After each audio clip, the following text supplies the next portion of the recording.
Baik, Assalamualaikum warahmatullahi wabarakatuh. Saya Resi Fitriska Rianti dengan MPM F1F021027. Di sini saya akan menjelaskan tentang materi dari mata kuliah pengantar ekonometrika terapan untuk pertemuan 6 dan juga pertemuan 7. Baiklah, di sini untuk pertemuan 6 ada 10 sub bahasan, mulai dari persyaratan statistik, estimasi interval, interval kepercayaan untuk koefisien regresi, pengujian hipotesis dan bentuk komentar umum, pengujian hipotesis berupa pendekatan interval kepercayaan, lalu yang keenam ada beberapa aspek praktis, dan analisis regresi serta analisis varian. Selanjutnya ada aplikasi dari analisis regresi, lalu melaporkan hasil dari analisis regresi, dan yang terakhir mengevaluasi hasil dari analisis regresi. Yang pertama, persyaratan statistik. Nah, jadi sebelum penetapan interval kepercayaan dan juga menguji hipotesis, tentu ada beberapa hal yang harus kita pahami terlebih dahulu sebagai konsep kunci. Yang pertama yaitu mengenai probabilitas, yang kedua mengenai distribusi probabilitas atau sebarannya, yang ketiga mengenai kesalahan tipe 1 dan tipe 2 yaitu alfa dan beta, yang keempat tingkat signifikansi, yang kelima kekuatan uji statistik, dan yang terakhir interval kepercayaan. Nah, yang pertama untuk estimasi interval itu bisa kita peroleh menggunakan rumus berikut atau persamaan berikut. Nah, ini disebut sebagai confidence interval atau interval kepercayaan, di mana 1 min alfa ini disebut sebagai confidence koefisien dan alfa itu berada di antara 0 dan juga 1.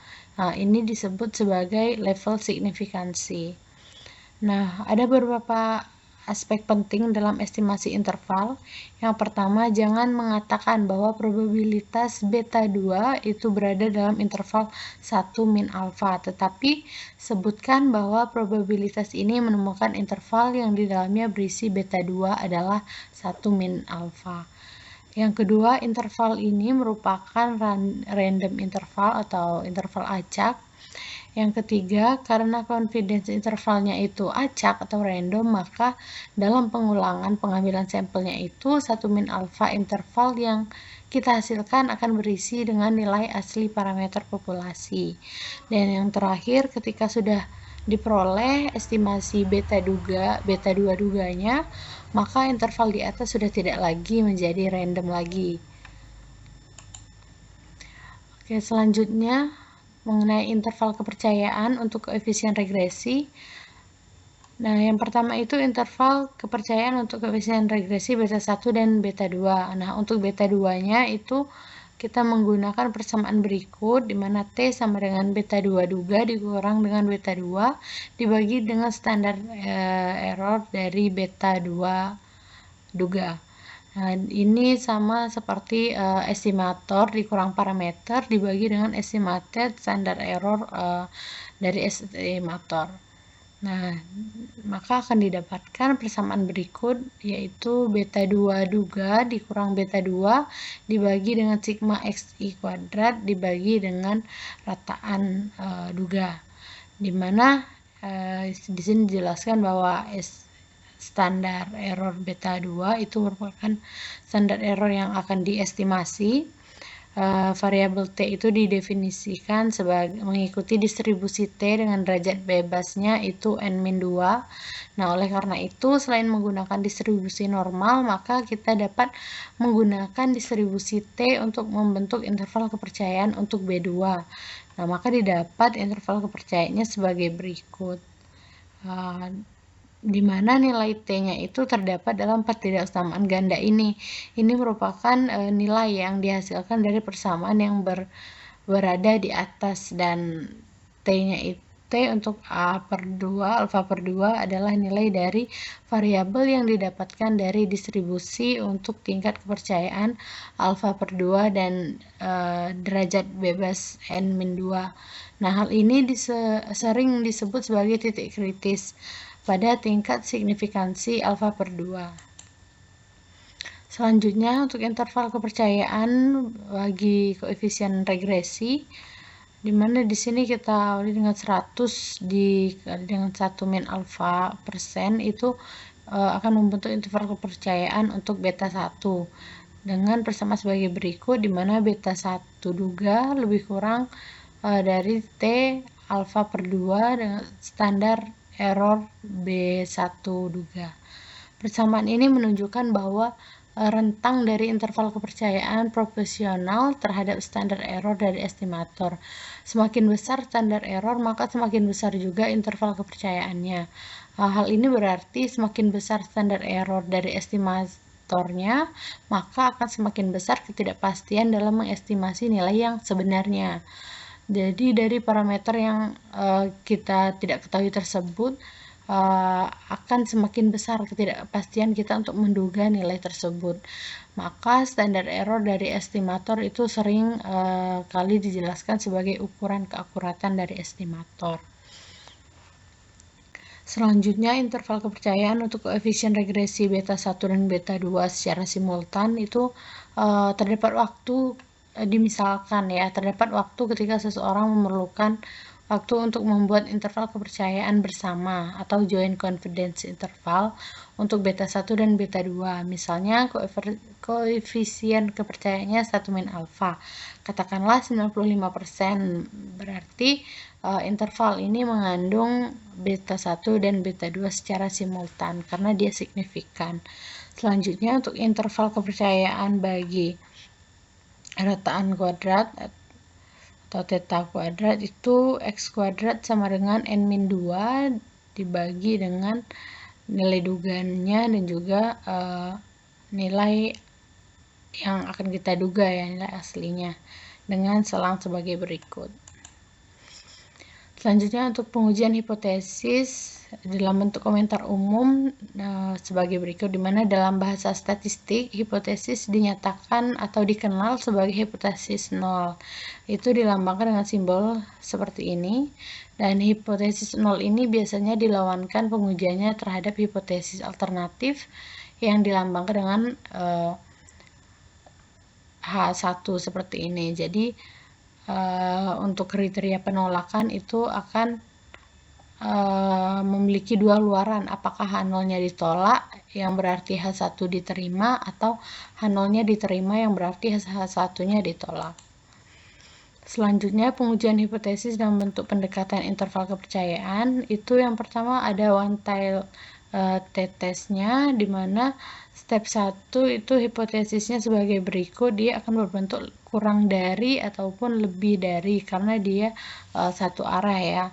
Lalu untuk statistik ujinya itu menggunakan persamaan berikut, di mana beta 2 duga sama dikurang beta 2 dibagi standar error dari beta 2 duga. Lalu yang ketiga kita cek apakah t-tabel untuk titik kritis TC-nya itu berapa. Lalu untuk step selanjutnya kita bandingkan antara nilai T-C-nya dan juga T bintangnya. Nah, apabila nilai dari T bintang itu lebih besar dari T komponennya, maka kita tolak H0. Nah, jadi ini ilustrasinya ya. Jadi kalau dia berada di selang sini, di bagian ini, maka berarti H0-nya yang di sini kita tolak. Selanjutnya untuk yang dua arah itu hipotesisnya akan berbentuk sama dengan atau tidak sama dengan untuk statistik ujinya itu T sama dengan beta 2 duga dikurang beta 2 dibagi dengan standar error beta 2 duga. Lalu seperti sebelumnya kita cek T-tabelnya untuk titik kritis dari nilai T. Lalu kita bandingkan T dengan nilai T pangkat C-nya atau T komplement. Sehingga nanti kita akan menentukan kriteria penolakannya seperti berikut. Jika T lebih besar dari T komplement, maka kita tolak H0.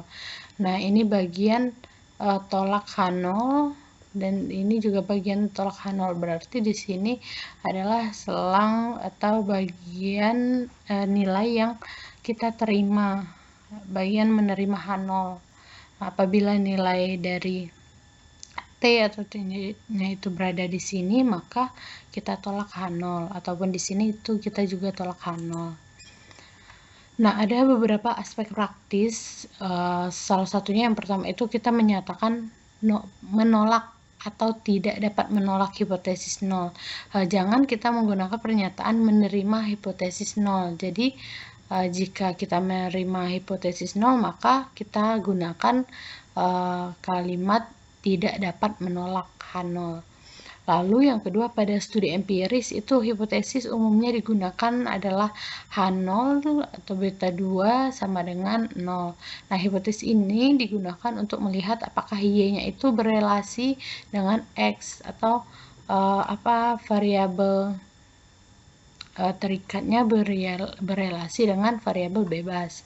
Nah, jika misal ya DF-nya adalah 20 dengan jumlah sampelnya lebih dari 30, maka hipotesis nolnya bisa kita tolak pada tingkat signifikansi 0,05 jika nilai T-nya absolut lebih dari 2 atau rule of thumb.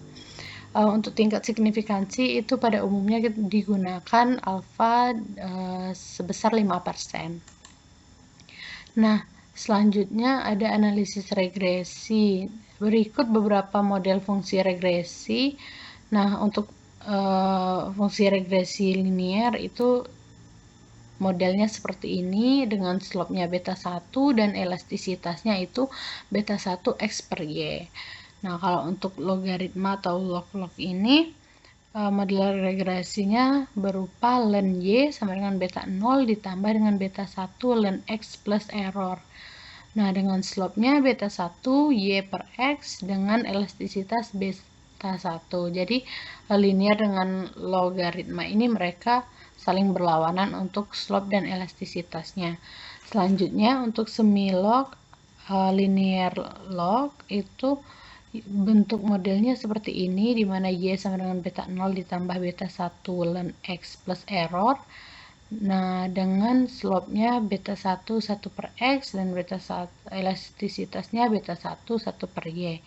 Nah, untuk semilog yang log linear itu model regresinya seperti ini dengan slope-nya beta 1Y dengan elastisitas beta 1X. Nah, untuk model regresi resiprokal itu bentuk modelnya seperti ini, di mana Y sama dengan beta 0 ditambah dengan beta 1 lalu dikali dengan 1 per X ditambah nilai error. Dengan slope-nya min beta 1 dibagi dengan 1 per X kuadrat dan elastisitas min beta 1 dikali 1 per X per Y. Sedangkan untuk regresi log inverse itu model regresinya seperti ini, di mana ln Y sama dengan beta 0 ditambah beta 1 per X ditambah error dengan slope min beta 1 Y per X kuadrat dan juga elastisitasnya min beta 1 dikali 1 per X. Nah, untuk analisis varian sendiri ini dapat dibentuk persamaan sebagai berikut, di mana sigma Y kuadrat itu sama dengan sigma Y duga kuadrat ditambah dengan sigma error Y kuadrat, itu akan sama dengan beta 2 sigma XI kuadrat ditambah dengan sigma EI kuadrat. Untuk sigma Y kuadrat ini sama dengan total sum square, dan juga untuk sigma Y duga kuadrat itu sama dengan ESS atau explained sum of square, dan juga sigma EI kuadrat itu sama dengan residual sum of square. Nah, berikut tabel dari ANOVA.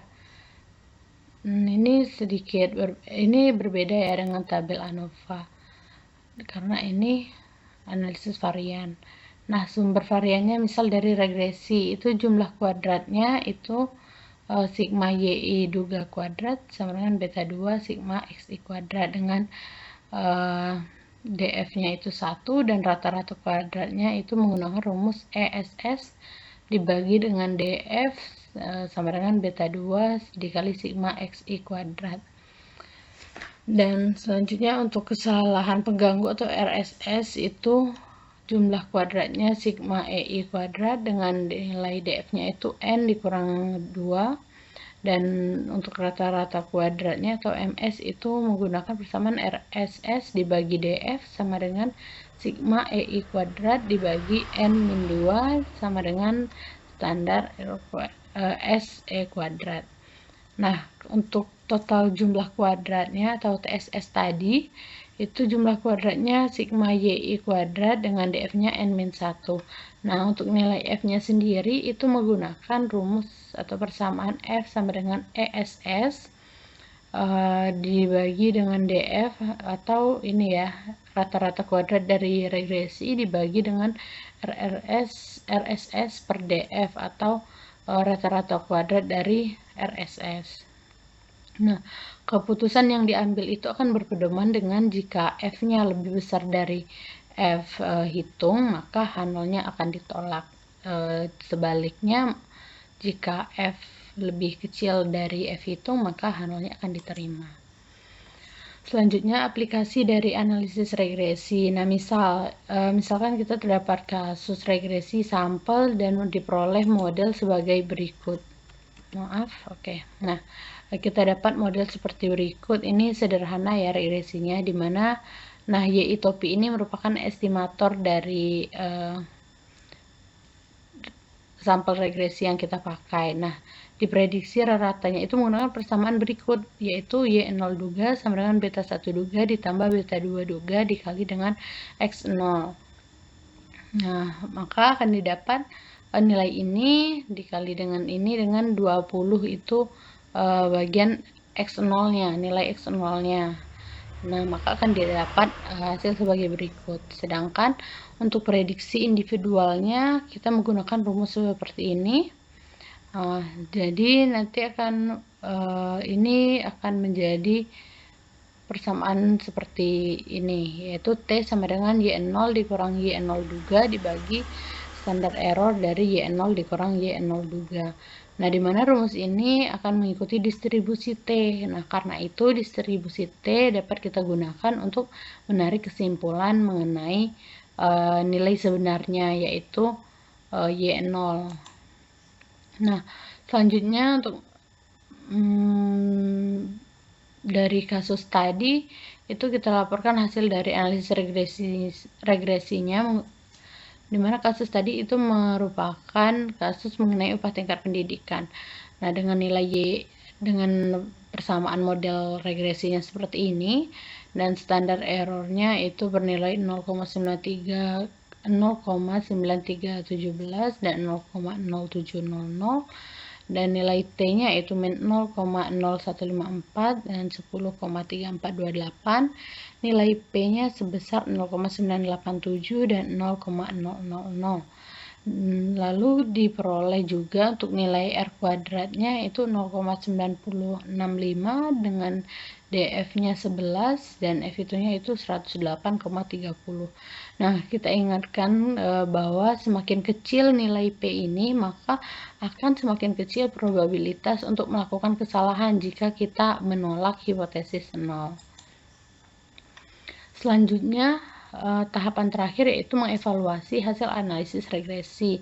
Yang pertama, uji normalitas. Nah, terdapat beberapa cara untuk menguji melihat normalitas dari model kita. Dapat menggunakan histogram residual, di mana histogram residual adalah sebuah grafik sederhana yang digunakan untuk mempelajari fungsi densitas probabilitas dari sebuah variabel acak. Nah, sedangkan selain itu kita juga bisa menggunakan uji normalitas Jarquiera, di mana ini merupakan pengujian asimptotik atau pengujian dengan sampel yang berukuran besar. Nah, selain itu pengujian lain dari model lengkap itu di sini kita misalkan terdapat pola atau plot probabilitas normal yang digambarkan dalam sebuah grafik pembanding sederhana untuk mempelajari bentuk fungsi densitas probabilitas dari sebuah variabel acak. Itu adalah plot probabilitas normal yang menggunakan normal probability paper. Nah, sebuah kertas grafik ini yang dirancang secara khusus. Oke, selanjutnya untuk pertemuan ke-7 itu ada 9 sub bahasan. mulai dari regresi melalui titik asal, lalu ada skala dan unit pengukuran. Yang ketiga ada regresi pada variabel-variabel terstandarisasi. Yang keempat, ada bentuk fungsional dari model regresi. Yang kelima, bagaimana cara mengukur elastisitas. Yang keenam, model semi-log. Sebelumnya juga sudah diulas sedikit. Selanjutnya ada model resiprokal.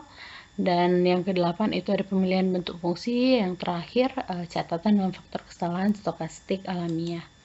Nah, regresi melalui titik asal itu ada kalanya PRF dari dua variabel itu mengasumsikan bentuk berikut. Nah, dalam model ini suku interceptnya tidak ada atau nol. Itu sering ya kita jumpai kasus di mana nilai intercept dari modelnya itu bernilai 0. Nah, hal itu kita namakan sebagai regresi melalui titik asal. Nah, ini kita bisa bandingkan antara regresi melalui titik asal dengan regresi biasa. Nah, dari modelnya itu sudah berbeda ya. Jadi dia tidak memiliki beta 1 karena beta 1-nya tadi bernilai 0 atau tidak ada. Selanjutnya nilai beta 2-nya itu persamaannya seperti ini, dan untuk variansnya itu varians dari beta 2 duga itu rumusnya sama, hanya saja untuk X dan Y-nya itu berbeda.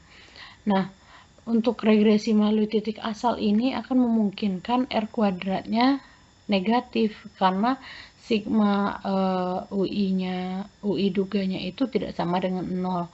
Nah, sedangkan untuk regresi biasa itu karena dia sigma UI duganya sama dengan 0, ini akan berarti R kuadratnya akan bernilai non negatif.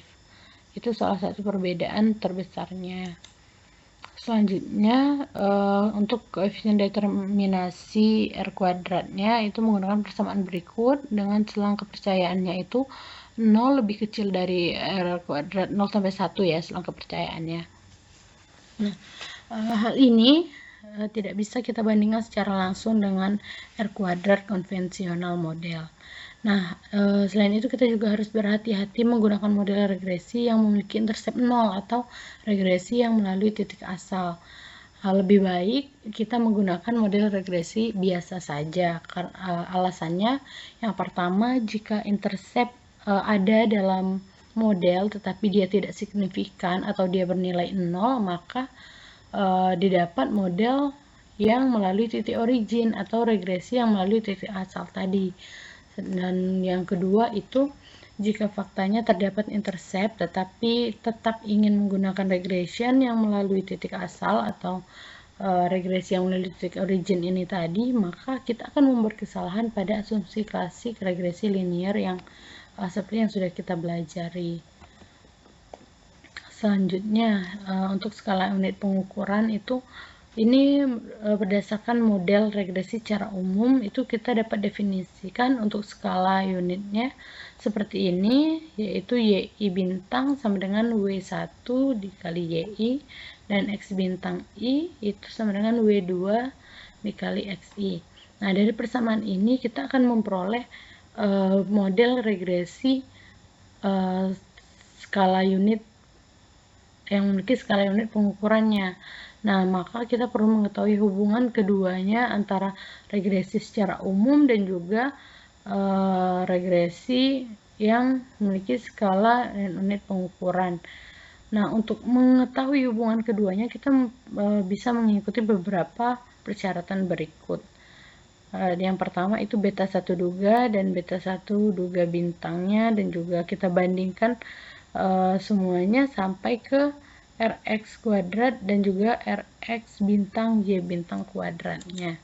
Nah, ini model dari regresi biasa. Sedangkan ini model regresi unit scale atau unit pengukuran skala tadi. Nah, dan ini merupakan hubungan antara keduanya. Nah, bisa kita lihat bahwa beta 2 duga bintangnya itu sama dengan W1 per W2 dikali beta 2 duga. Nah, selanjutnya beta 1 duga bintangnya itu sama dengan W1 dikali beta 1 duga. dan ragam atau ya ragam nilai ragam yang diduga bintang kuadratnya itu sama dengan W1 kuadrat dikali dengan ragam duga kuadrat. Selanjutnya untuk variansi dari beta 1 duga bintang itu sama dengan W1 kuadrat varian dari beta 1 duga, dan untuk varian beta 2 duga bintang itu akan sama dengan W1 per W2 kuadrat dikali dengan varian dari beta duga bintangnya. Nah, sedangkan untuk Rxy kuadrat itu akan sama dengan nilai dari Rx bintang Y bintang kuadrat. Selanjutnya, regresi pada variabel-variabel yang terstandarisasi. Nah, variabel itu kita katakan terstandarisasi jika kita mengurangi nilai min dari variabel nilai individualnya dan membagi perbedaannya dengan standar deviasi dari variabel itu. Nah, itu dapat menggunakan persamaan berikut. Y1 bintang dan juga X1 bintang. Untuk Y1 bintangnya itu persamaannya YI dikurang Y rata-rata Y dibagi dengan SY-nya. Lalu XI bintangnya itu sama ya, cuman kita tinggal ganti yang Y-nya dengan X. Nah, ini untuk model yang biasa, yang model regresi pada umumnya, sedangkan ini model regresi umum yang kita gunakan dengan menggunakan variabel-variabel yang sudah terstandarisasi.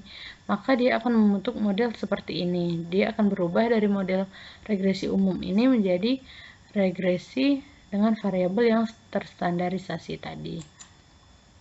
Selanjutnya, bentuk fungsional dari model regresi itu yang umum digunakan itu biasanya linear dalam parameter dan non-linear dalam variabel, atau dapat dibuat dengan transformasi variabel. Nah, berikut beberapa modelnya. Yang pertama ada log linear model, yang kedua ada semi-log model, yang ketiga ada reciprocal model, dan yang terakhir ada logarithmic reciprocal model. Keempatnya ini sebenarnya tadi sudah kita bahas di slide-slide sebelumnya. Kita ulas sedikit mengenai bentuk modelnya dan juga skalanya serta elastisitasnya. Nah, jadi di sini akan kita lebih pahami lagi mengenai semi-log model, reciprocal model, dan juga log linear modelnya. Nah, semi-log model sendiri adalah model yang hanya satu variabel. Nah, yang dalam hal ini regresi dan yang muncul dalam bentuk logaritma. Jadi akan ada satu model, satu variabel yang dalam bentuk logaritma dan satunya lagi dia dalam bentuk linear. Nah, model semi-log ini akan terbagi dua, yaitu log-lin dan juga lin-log model atau logaritma linear. Nah, logaritma linear ini atau log-lin ini merupakan model yang terbentuk karena variabel terikatnya atau variabel Y-nya itu ditransformasi ke dalam bentuk logaritma. Nah, sedangkan variabel bebas atau X-nya itu tidak ditransformasi ke bentuk log linear. Jadi, untuk variabel X-nya itu dia tetap berada dalam bentuk linear. Nah, itu bisa kita lambangkan dengan persamaan berikut. Ln Y sama dengan beta 1 ditambah beta 2X ditambah U. Nah, atau itu juga bisa menggunakan persamaan berikut. Beta 2 sama dengan perubahan relatif dalam Y-nya dan juga dibagi dengan perubahan absolut dalam X. Selanjutnya untuk log linear log model atau lin log model ini kebalikan dari log lin model. Dimana kalau di lin log model ini variabel bebas atau variabel X-nya yang ditransformasi ke bentuk logaritma, sedangkan variabel Y-nya atau variabel terikatnya itu kita biarkan dalam bentuk linear. Nah, maka dia akan membentuk persamaan model seperti ini. dengan beta satunya itu merupakan perubahan absolut dari Y dalam Y dan juga dibagi perubahan relatif dalam X. Nah, selanjutnya untuk model reciprocal, nah model ini menunjukkan bahwa nilai variabel Y itu merupakan kebalikan dari nilai variabel X dengan model sebagai berikut, di mana Y sama dengan beta 0 ditambah beta 1 dikali 1 per X ditambah U.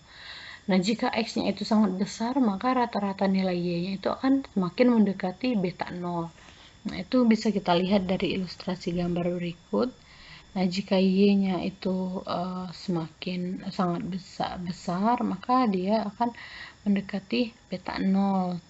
Nah, ini jika beta 2-nya lebih besar dari 0 dan beta 1-nya kurang dari 0. Sedangkan ini merupakan ilustrasi jika beta 2-nya itu kurang dari 0 dan dia bentuknya akan naik gitu. Semakin lama Y-nya akan semakin naik. Lalu bagaimana sih cara mengukur elastisitas? Nah, jika kita ketahui model regresi eksponensial sebagai berikut, maka ini akan kita kalikan dengan ln, sehingga diperoleh model sebagai berikut. Ln YI sama dengan ln beta 1 ditambah beta 2 ln XI ditambah UI. Lalu nilai alfanya ini sama dengan ln beta 1, sehingga ln YI itu akan sama dengan alfa ditambah beta 2 ln XI ditambah UI.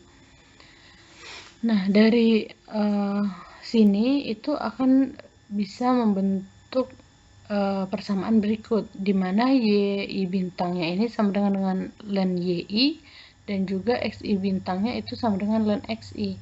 Dengan B2-nya ini merupakan elastisitas dari X dan Y. Nah, artinya presentase perubahan Y ini untuk presentasi dari perubahan X. Dari model di atas ini dapat kita ketahui linear pada parameter alfa dan beta, serta linear juga pada logaritma variabel X dan Y. Nah, kondisi seperti inilah yang kita sebut dengan log linear. Selanjutnya pemilihan bentuk fungsi. Nah, pedoman dalam memilih bentuk fungsi yang pertama itu kita harus melihat teori yang mendasarinya. Kita lihat teori yang mendasarinya itu apa, lalu kita perlu mengetahui tingkat perubahan atau slope elastisitas regresan dengan regresornya. Nah, ini seperti slide sebelumnya masih sama ya. Nah, jika modelnya linear, maka pertamanya atau modelnya akan berbentuk seperti ini dengan slope-nya itu beta 2 dan elastisitasnya beta 2 X per Y. Dan seterusnya hingga leg reciprocalnya. Itu modelnya ya sama ya seperti yang slide sebelumnya yang sudah disampaikan. Nah, yang ketiga itu koefisien model yang dipilih itu harus memenuhi ekspektasi dari a priori. Sedangkan yang keempat itu kadang kan lebih dari satu model mungkin akan cocok dengan serangkaian data yang kita gunakan. Namun secara umum kita tidak boleh menekankan ukuran R kuadrat bahwa semakin tinggi itu nilai R kuadratnya maka semakin baik. Catatan dalam faktor kesalahan alamiah stokastik alamiahnya itu coba kita perhatikan model regresi berikut. Nah, ini merupakan model tanpa error ya. Nah, untuk tujuan estimasi itu kita dapat mengekspresikan model ini dalam 3 bentuk yang berbeda seperti ini. Nah, lalu kita dapat mengambil logaritma di kedua sisi persamaan ini, sehingga dari persamaan ini akan kita peroleh persamaan sebagai berikut, di mana A-nya itu sama dengan ln dari beta 1. Oke, mungkin cukup sekian presentasi dari saya. Saya ucapkan terima kasih. Saya tutup. Wabillahi taufiq wal hidayah. Assalamualaikum warahmatullahi wabarakatuh.